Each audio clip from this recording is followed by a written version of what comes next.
నమో వెంకటేశాయ. తిరుమల వార్షిక బ్రహ్మోత్సవాల ప్రత్యక్ష ప్రసార కార్యక్రమానికి స్వాగతం. నవరాత్రి బ్రహ్మోత్సవాల్లో 6వ రోజు ఉదయం వరదహస్తం దాల్చిన వెంకటాద్రి రాముడు హనుమంత వాహనంపై దర్శనమిస్తున్నారు. హనుమంతుడు భగవద్భక్తులలో అగ్రగణ్యుడు. రామాయణంలో మారుతి స్థానం అద్వితీయం. చతుర్వేద నిష్ణాతునిగా, నవ వ్యాకరణ పండితుడిగా, లంకా భీకరుడిగా ప్రసిద్ధుడైన ఆంజనేయుడు తిరుమలేసిని తన మూపున వహించి తిరువీధులలో దర్శనమిచ్చే ఘట్టం భక్తజన రంజకం. హనుమంతుడు తన భక్తులకు ఆత్మోన్నతి ప్రసాదిస్తాడు. హనుమంతుని స్మరిస్తే బుద్ధి, బలం, యశస్సు, ధైర్యం, నిర్భయత్వం, ఆరోగ్యం, అజాడ్యం లభిస్తాయని పురాణ వచనం.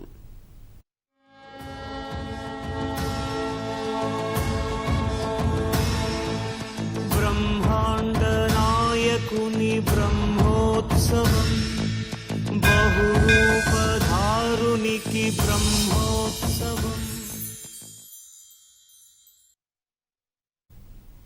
భక్తాగ్రగణ్యుడైన హనుమకు రాముడు ఆత్మతత్వాన్ని బోధించినట్టు ప్రాచీన వాంగ్మయంలో ఉంది. వైష్ణవ సంప్రదాయంలో గరుడ వాహన సేవను పెరియ తిరువడి, హనుమంత వాహన సేవను సిరియ తిరువడిగా కీర్తించారు. గురు శిష్యులైన రామాంజనేయులు తత్వ వివేచన కావించిన మహనీయులు కనుక బాహ్య వాహక రూపంలో ఈ ఇరువురిని దర్శించిన వారికి వేదాంగాలు కరతాళమలకమవుతాయని నమ్మకం. హనుమంత వాహనంపై శ్రీవారి వైభవాన్ని ఇప్పుడు ప్రత్యక్షంగా చూద్దాం.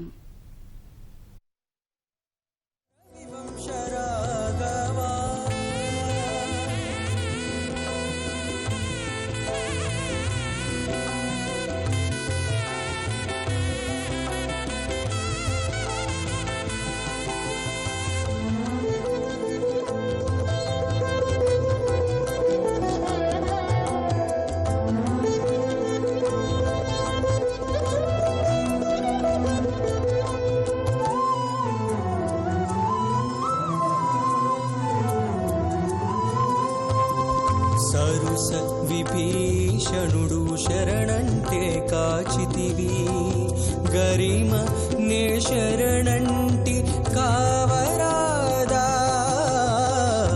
సరుస విభీషణుడు శరణంటే కాచితివి, గరిమ నే శరణంటి కావరాదా. తొరలి శ్రీ వెంకటేశ మెంచనేలా, తొరలి శ్రీ వెంకటేశ దొడ్డు గొంచమెంచనేలా. 20 లోకహితానకు ఏదైనానేమి. రామ రామ భద్ర రవివంశ రాఘవ, రామ రామ భద్ర రవివంశ రాఘవ. ఏమి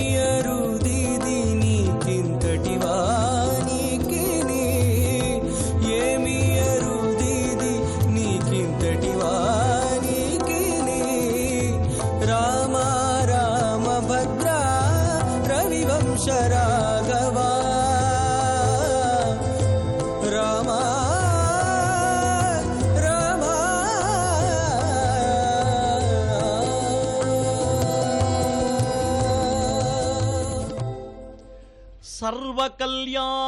సర్వకల్యాణదాతారం సర్వాపత్ఖనమారుతిం అపార కరుణామూర్తిం ఆంజనేయం భజామ్యహో, ఆంజనేయం భజామి అహం.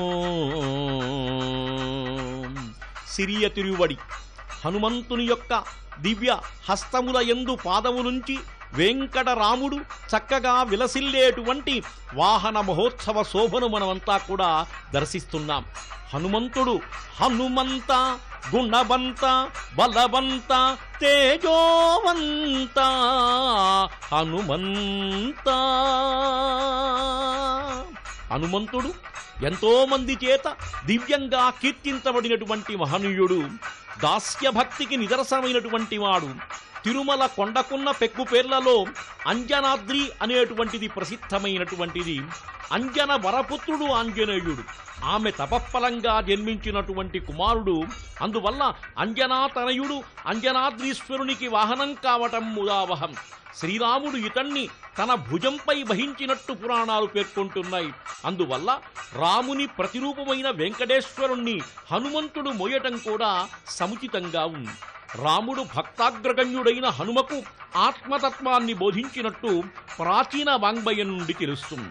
సీతారామాంజనేయ సంవాదం వంటి తెలుగు కావ్యాలు కూడా ఈ కోవకే చెందినవి. శ్రీ వైష్ణవ సంప్రదాయంలో గరుడ సేవను పెరియ తిరువడి, ఈ హనుమద్ముద సేవను సిరియ తిరువడుగా కీర్తిస్తున్నారు. గురు శిష్యులై శ్రీరామ హనుమంతులు తత్వవేచన గామించిన మహనీయులు కనుక హవ్య వాహక రూపంలో ఈ ఇరువురిని చూచిన వారికి వేదాల తత్వం కరతలామలకమవుతుంది అని చెప్పి విజ్ఞులు చెప్పేటువంటి మహత్తరమైనటువంటి వాక్యం.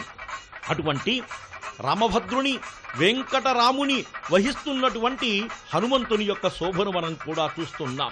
శ్రీరామ పరివారంలో ప్రథమగణ్యుడైన హనుమంతుని మహిమ అనన్య సామాన్యమై శాశ్వతంగా లోకంలో నెలకొని ప్రకాశిస్తుంది. హనుమంతుడు రామభక్తులందరికీ వందనీయుడు, స్తవనీయుడు, పూజనీయుడు అయినటువంటి దేవుడు. ఆంజనేయుడు లేనిదే రామాయణమే లేదు. ఆయనకు వారాసి గోష్పాదమైంది. అందుకని గోష్పదీకృత వారాసిం మసకీకృత రాక్షసం. రాక్షసులు ఆయన చేతిలో దోమల్లాగా నలిగిపోయారు. ఆయన జానకీ శోకనాశనుడు, లక్ష్మణ ప్రాణదాత. జానకి శోకాన్ని పోగొట్టి లక్ష్మణస్వామికి ప్రాణభిక్ష పెట్టడం ద్వారా శ్రీరామచంద్రుని జీవితంలో మహావిపత్తు నుంచి తప్పించి లోకానికి రామరాజ్య సౌభాగ్యాన్నందించిన మహాశక్తి హనుమ. శ్రీరామ సేవ నిస్వార్థంగా చేసిన ఏకైక భక్తశేఖరుడు హనుమంతుడు. ఆ భక్తాగ్రేసరుడికి భక్తులై పూజించడం మనందరి యొక్క అదృష్టం. ఏ దారిలో వెళ్ళినా, ఏ ఊరికి వెళ్ళినా ఆంజనేయ స్వామి విగ్రహం దర్శనమిస్తూనే ఉంది. అదుగో చూశారా, విగ్రహమనంగానే అంత ఎత్తున ఉండేటువంటి ఆంజనేయుని యొక్క దివ్య విగ్రహం మన కొండ ఎదురుగా బ్రహ్మాండంగా చక్కగా కనిపిస్తుండటం చాలా ఆనందకరమైనటువంటి విషయం. ఎక్కడ ఎక్కడ ఎత్ర ఎత్ర రఘునాథ కీర్తనం తత్ర తత్ర కృతమస్తకాంజలిం భాష్పవారి పరిపూర్ణలోచనం మారుతిం నమత రాక్షసాంతకం మారుతిం నమత రాక్షసాంతకం. రామనామం ఎక్కడైతే వినిపిస్తుంటుందో అక్కడ భాష్మాయత నేత్రుడై స్వామివారికి మొక్కులు మొక్కుతూ అత్యంత వినమిత గాత్రుడై ఆయన రామనామం వినపడినటువంటి చోట బ్రహ్మాండయుక్తుడుగా ఉంటాడు.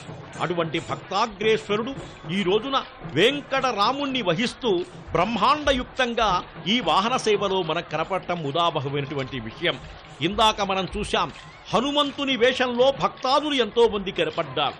ఇదిగో వాద్యసేవ. వాద్యసేవ బృందంలో అత్యంత వేగంగా హనుమంతునితో సమానంగా వాళ్ళు చెయ్యాలనేటువంటి ఉద్దేశం చేత భక్తి పారవస్వంలో గంతులు వేస్తూ అంతా కూడా ఉన్నారు. అందుకే గంతు వేయరా హనుమంత, చిందు దొక్కరా హనుమంత, వాలము తిప్పర హనుమంత, గుణమంత హనుమంత, కీర్తిమంత బలవంత. భక్తాదులంతా కూడా నృత్యం చేస్తూ హనుమంతునికి సంబంధించినటువంటి పాటలు పాడటం మనం ఎక్కడైనా చూస్తూ ఉంటాం. హనుమంతుడు చైతన్యానికి ప్రతీక, హనుమంతుడు వేగానికి ప్రతీక, హనుమంతుడు భక్తికి ప్రతీక, హనుమంతుడు మహా గొప్పతనానికి ప్రతీకగా మనం భావిస్తాం. కాబట్టే అందుకని ఆ స్వామి అదుగో చూశారా, హనుమంతుడనంగానే నృత్యం చేస్తూ గదబట్టుకున్నటువంటి హనుమంతుణ్ణి చూస్తున్నాం. గోవింద గోవింద వెంకటరమణ గోవింద. భజే దివ్య ప్రభావం దేవదేవం భజే దివ్య ప్రభావం దేవదేవం భజే దివ్య ప్రభావం రావణాసురవైరి రణ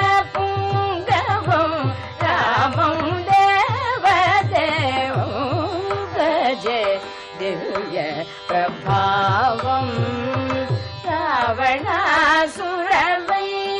రణపుంగవం రామం దేవదేవం భజే దివ్య ప్రభావం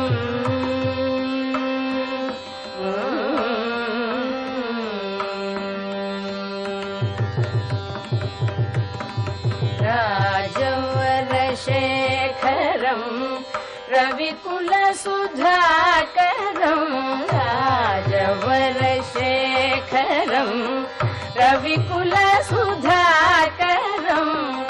ఆజానుబాహు నీలాభ్రకాయం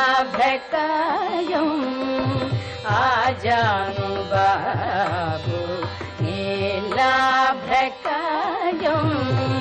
రాజారి కోదండ రాజదీక్షా గురు రాజారి కోదండ రాజదీక్షా గురు రాజీవలోచనం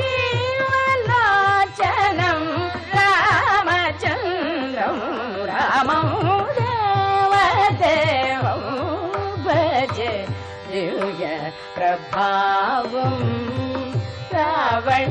రావణాసురవైరి రణపుంగవం రామం దేవదేవం భజే దివ్య ప్రభావం. స్వామివారి ఒక్కడే హనుమంతుని వాహనంగా చేసుకొని ఊరేగుతూ త్రేతాయుగం నాటి శ్రీరాముడిని నేనేనయ్యా అని పలుకుతున్నట్లుగా వెంకటాద్రి రాముడిగా భక్తులకు దర్శనమిస్తూ ఉన్నాడు. అశేషమైన జనసమూహం స్వామివారి చుట్టూ కూడా ఉండి సేవించుకుంటూ ఉన్నారు. ఎక్కడెక్కడి నుంచో ఎన్నో రాష్ట్రాల నుంచి ఎన్నో దేశాల నుంచి వచ్చిన వారంతా కూడా స్వామివారిని సేవించుకుంటూ దొరుకునా ఇటువంటి భాగ్యం అనుకుంటూ కూడా సేవిస్తూ ఉన్నారు. కృతేతు నరసింహోభూ త్రేతాయాం రఘునందనః ద్వాపరే వాసుదేవశ్చ కలౌ వెంకటనాయకః. స్వామివారి యొక్క అవతారాలలో కృతయుగంలో నరసింహస్వామిగా, త్రేతాయుగంలో శ్రీరామచంద్రుడుగా, ద్వాపర యుగంలో శ్రీకృష్ణ పరమాత్మగా, అలాగే కలియుగంలో సాక్షాత్తు వెంకటేశ్వరుడుగా అవతరించిన శ్రీమన్నారాయణుడు ఈవేళ శ్రీరామచంద్రుడిగా శ్రీ వెంకటేశ్వర స్వామి వారి యొక్క రూపాన్ని సంతరించుకున్నటువంటి వాడుగా, లేక వెంకటేశ్వర స్వామి వారే శ్రీరాముడిగా మారినటువంటి రోజున మనం సేవిస్తూ ఉన్నాం. కౌసల్యా సుప్రజారామ పూర్వా సంధ్యా ప్రవర్తతే ఉత్తిష్ట నరశార్దూల కర్తవ్యం దైవమాన్హికం అంటూ ప్రతిరోజు సుప్రభాతాల్లో స్వామివారి యొక్క దివ్యమైనటువంటి మంగళప్రదమైనటువంటి శ్రీరామాయణంలో ఉండే శ్లోకాన్ని మనం వింటున్నాం. అంటే ప్రతిరోజు ఆ రామచంద్రుడి పేరుతోనే మేలుగొలుపులు పాడించుకుంటూ సుప్రభాత సేవ చేయించుకుంటున్నాడు మన వెంకటేశ్వర స్వామి వారు. లోకహితం కోసమే నేను త్రేతాయుగంలో రామచంద్రమూర్తిగా, కలియుగంలో వెంకటేశ్వరునిగా అవతరించాను.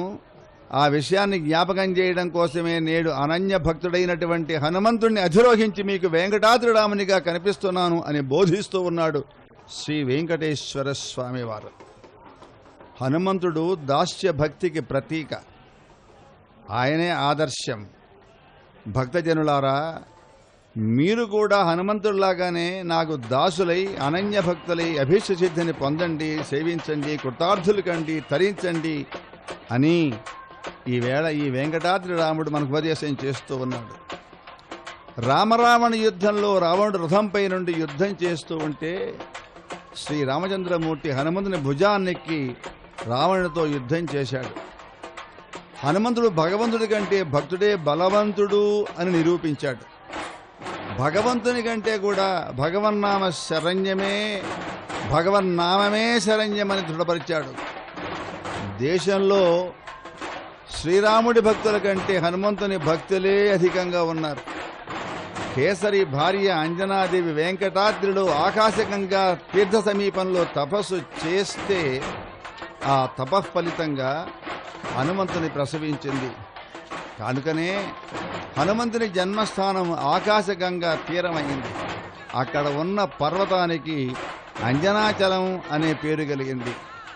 మనం అలిపిరి నుంచి కొండ మీదకి వస్తున్నప్పుడు మనకు దర్శనమిస్తాడు. అంటే కొండ నుంచి దిగిపోతున్నప్పుడు కానీ ఆంజనాద్రి అని ఉంది అక్కడ. ఆ స్వామివారి యొక్క అద్భుతమైనటువంటి విగ్రహాన్ని తిరుమల తిరుపతి దేవస్థానం వారు ప్రతిష్ఠించారు. తాళ్లబాగా అన్నమాచార్య వారు కీర్తిస్తారు. పెరిగినాడు చూడరో పెద్ద హనుమంతుడు, పరిగి నానా విద్యల బలవంతుడు అని. చక్కని శ్వేత ఛత్రాల కింద అత్యంత విరాజమానంగా ప్రకాశిస్తూ ఉన్నాడు వెంకటేశ్వర స్వామి వారు శ్రీరామచంద్రమూర్తిగా ఈవేళ చక్కగా ధనస్సును ధరించాడు. అలాగే ఒక చేతిలో బాణం, ఒక చేతిలో ధనుసు ధరించి, చక్కని హారాలు ధరించి మంగళప్రదంగా మన దర్శనమిస్తూ ఉన్నాడు ఆయన. ఈయన ఈ హనుమంతుల వారు రక్కసుల పాలిటి రణరంగ సూర్యుడట, వెక్కసపు ఏకాంగ వీరుడట, దిక్కులకు సంజీవి తెచ్చిన ధీరుడు, అక్కజమైనట్టి ఆకారుడు అంటారు అన్నమాచార్య వారు. ఎంత గొప్ప విషయం అండి. అంతేనా, దేవతల పాలిటి దిక్కు వరేణ్యుడు, భావింపగల తప ఫలపుణ్యుడు, శ్రీవేంకటేశ్వరు సేవాగ్రగణ్యుడు, సావధానుడు.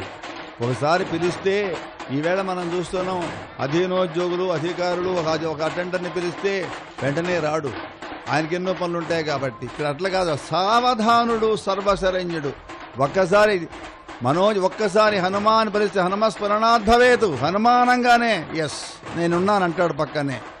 భయాన్ని పోగొట్టేటటువంటి యొక్క మహానుభావుడు ఆయన.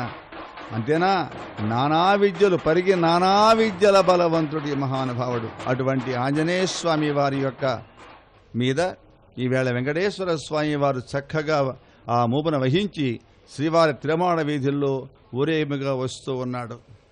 అంతేకాదట, ఇంకో విషయం కూడా చెప్తారు. ఈనాటి బ్రహ్మోత్సవాల్లో అంజనవరపుత్రుడైనటువంటి ఆంజనేయ స్వామి ఈ యొక్క స్వామివారికి వాహనమైతే శ్రీ సీతారామ శ్రీచరణ స్మరణాన్ని మరి సుసంపన్నం చేస్తూ ఊరేగుతూ ఉన్నాడు. అంతేకాదు, త్రేతాయుగంలో సాక్షాత్తు రామచంద్రమూర్తికి అనేక సందర్భాల్లో ఈయన వాహనమైనాడు.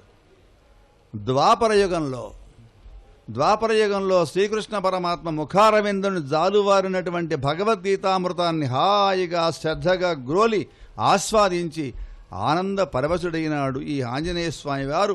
ఆవేళ కురుక్షేత్ర యుద్ధసీమలో అర్జునుని రథానికి ధ్వజాగ్రంగా సుఖాసీనుడై ఉన్నాడు ఈ ఆంజనేయ స్వామి వారు.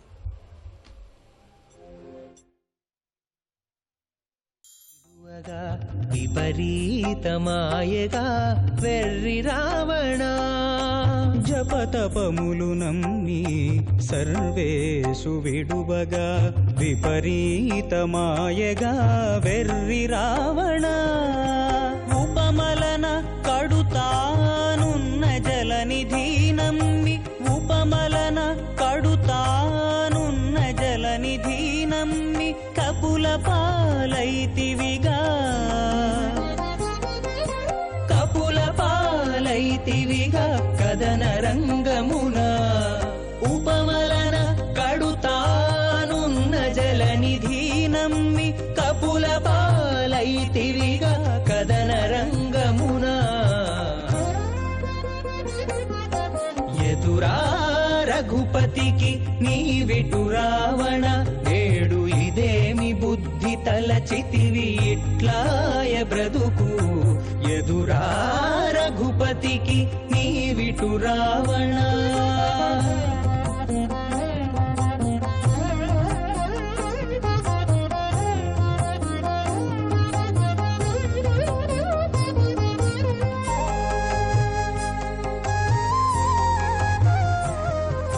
బంటతనము నమ్మి పైకొన్న రాఘవు, వింట బొలిసితివిగా వెర్రి రావణ. పంటతనము నమ్మి పైకొన్న రాఘవు, వింట బొలిసితివిగా వెర్రి రావణ.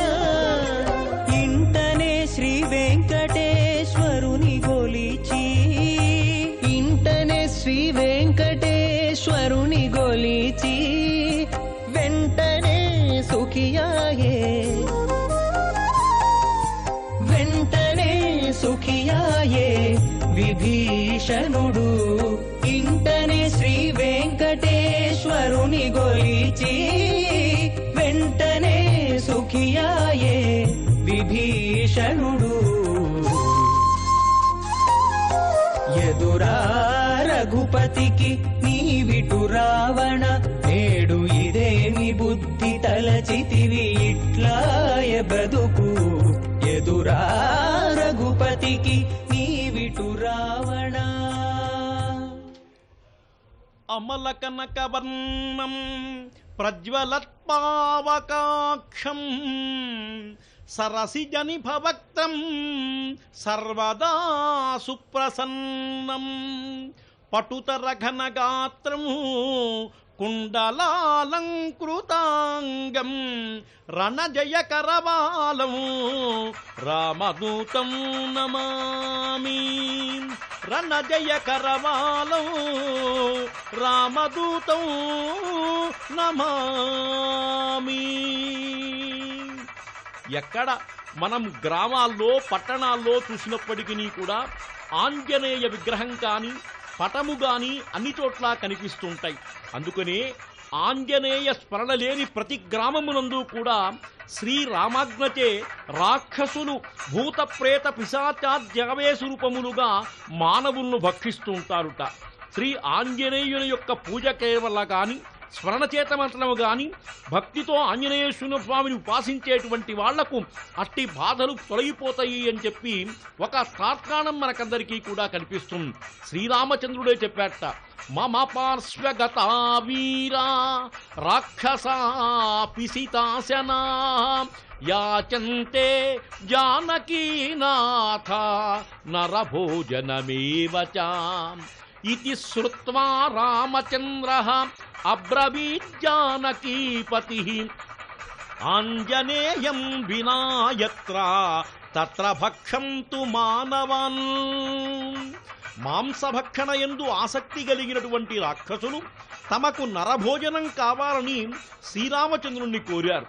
అప్పుడు రామచంద్రమూర్తి ఆ రాక్షసులను చూసి, ఆంజనేయ స్మరణ ఏ గ్రామమునందు ఉండదో ఏ గృహమునందు కానీ ఉండదో అతట మనుషుల్ని భక్షించమని చెప్పి తక్షణమే ఆ వారందరికీ కూడా అభయమిచ్చి ఆంజనేయుడితో ఈ విధంగా పలికాట, గచ్చ శీఘ్రం మహాభాగా కురు రక్షో విదారణం రక్ష విశ్వం కపిశ్రేష్ట రక్షోగణ విదారణ. ఓ ఆంజనేయ, రాక్షసులకు నేను వరమిచ్చాను, నీవు శీఘ్రముగా గ్రామములందు నివసించి విశ్వాన్ని రక్షించు అని చెప్పి అన్నాడు. అందుకనే ఆంజనేయ విగ్రహాలు ప్రతి గ్రామంలో ఉంటాయి. అందుకోసమే హనుమంతుడు రామాజ్ఞ కదండి, దాన్ని పాటించాలి. అదుగో చూడండి, చిలక పైన పెట్టుకున్నటువంటి ఒక వ్యక్తి అత్యద్భుతంగా ప్రతి బ్రహ్మోత్సవాలలో కూడా మహాసేవ చేస్తుంటాడు. ఒక పక్క ఆంజనేయ స్వామి, ఒక పక్క మేళం, ఒక పక్క వేషములు. ఇదేనండి వెంకటాచలనాయకుని బ్రహ్మోత్సవ శోభ అంటే ఇదే, జాతర అంటే ఇదే, తిరునాళ అంటే ఇదే. ఇటువంటి ఛత్రములపైన ఉండేటువంటి పద్మావతి శ్రీనివాసుల యొక్క చిత్తరువును మనమంతా కూడా చూస్తున్నాం. అంటే స్వామికి పట్టేటువంటి కొత్త గొడుగులు ఇవి నిన్ననే వచ్చినాయి. ఎక్కడికి? శ్రీవిల్లు పుత్తూరు నుంచి వచ్చినటువంటి గొడుగులు ఇవన్నీ కూడా. ఆ గొడుగుల కింద స్వామి అత్యద్భుతంగా ప్రకాశిస్తున్నాడు. అందుకని అప్పుడు హనుమంతుడు ప్రభువు యొక్క ఆజ్ఞను తలదాల్చినటువంటి వాడై ఇత్యేతత్ వచనం శ్రుత్వా రామదూత సుబుద్ధిమాన్ తదారభ్య దివారాత్రం రక్షన్ సర్వం చరాష్ట్రకం. సర్వభూత దయాపరుడైనటువంటి హనుమంతుడు అప్పటి నుంచి కూడా దివారాత్రములు భక్తుల్ని సంరక్షించుతూ స్వరాష్ట్రముల యందు చేయించుతున్నాడు అని సుదర్శన సంహిత, శౌనక సంహిత, కిల సంహిత, హనుమచ్చావర చిందామణి మొదలైనటువంటి గ్రంథాల్లో మనకు చక్కగా కనపడుతుంది. అందుకని హనుమత్ పూజ సాంగోపాంగ కల్పోక్త ప్రకారముగా ఆలోచించినటువంటి వారికి ఆది వ్యాధులు రావు, సకల దుఃఖములు నివారింపబడి చిత్తస్వాస్థ్యం కలుగుతుంది అని చెప్పి పరాసంహిత అనేటువంటి గ్రంథంలో కూడా చక్కగా చింతపడ్డాడు.